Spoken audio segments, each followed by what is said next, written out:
Сәлем баршаңызға. Бүгін осындай керемет дәмді болып шығатын жұмсақ блини торт жасайтын боламыз. Өте керемет болып шығады. Ең оңай крем, сметанный крем, енді қаймақты креммен жасайтын боламыз. Ең алдымен осындай жұмыртқамызды саламыз. Және қантымызды салып, миксермен жақсылап араластырып аламыз. Міне осындай болып, әдемі болып көпіреді. Одан кейін таразымызды алып, оның үстіне сүт құямыз, яғни өлшеп аламыз. Барлығын описание бөліміне жазып қалдырамын, қанша мөлшерде қажет екенін заттардың. Неге сүтімізді құйдық. Тағы да бір миксерлеп жібереміз.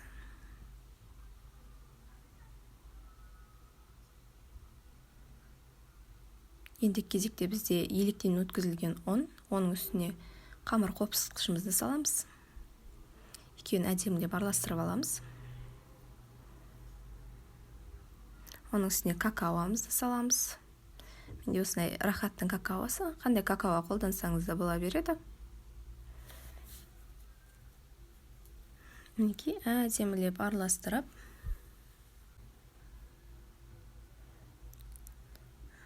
салатын боламыз. Аз-аз мөлшерден бөліп саламыз. Көріп тұрғандарыңыздағыдай.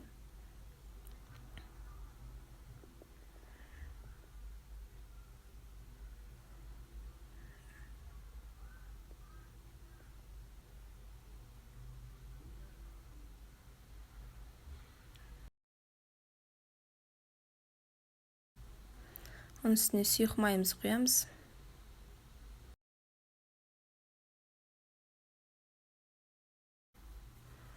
Барлығын әдемілеп араластырып, қазір пісіретін боламыз. Мінекей осындай болу керек, жаңа сұйықтығы.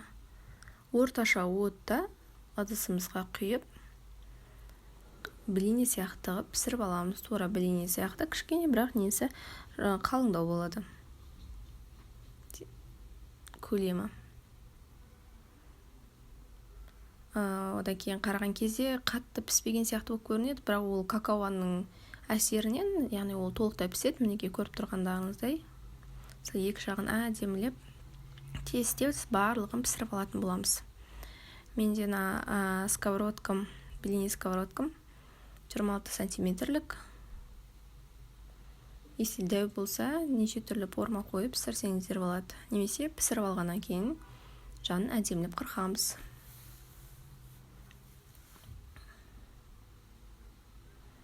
Осылайша қайталап барлығын пісіріп аламыз.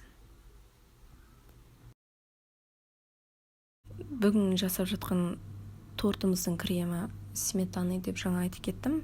Ендігі жолы видеомда творожный сырмен сливкадан жасалған крем арқылы жасалған көрсететін болам. Мінекей енді кезекте біз крем жасаймыз. Қаймақ және қант керек. Сахарная пудра қоссаңыздар күшті болады. Негізі мен сахарная пудра болмағандықтан қантымды блендерге салып, өтіп осылай әдемілеп істеп алдым. Біраз уақыт 5 минуттай блендердің көмегімен араластырып тұрамыз. Өте әдемі воздушный крем шығады бізде. Одан кейін кремімізді әр бөлігіне 1,5 қасықтан салып отырып, мен жағып шықтым. Блиннен бірақ жанын кеспедім, мен үйде болған өзімізге жасағандықтан. Сіздер формаға салып кесіп алсаңыздар, әдемі болып бір тегіс болып шығады. Менде кеспегендіктен жан-жағы кішкене бәсеңкі, ал ортаңғы жағы көтеріңкі болып шықты. Бірақ өте дәмді, керемет, оңай әрі тез жасалатын торттың бірі. Және де пісіріп болғаннан кейін блинилерімізді айтпақшыдай осындай әдемілеп жайып қоямыз. Блини толықтай суы керек. Толықтай суғаннан кейін ғана осылай әдемілеп жинайтын боламыз. Ол су емдегенше кремдеріңіз дайындап алсаңыздар, осындай әдемі болып шығады. Менің каналымда неше түрлі рецептер, салаттар, тәтті нандар, неше түрлі көре аласыздар. Каналыма өтіп тіркеліңіздер, жазыңыздар, ұнаса комментария қалдырыңыздар.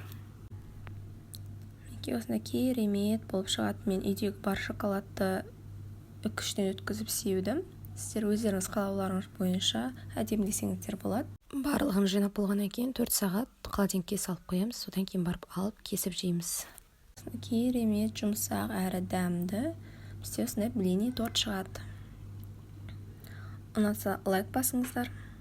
Сіздермен болған Әйгерім Бақытқызы.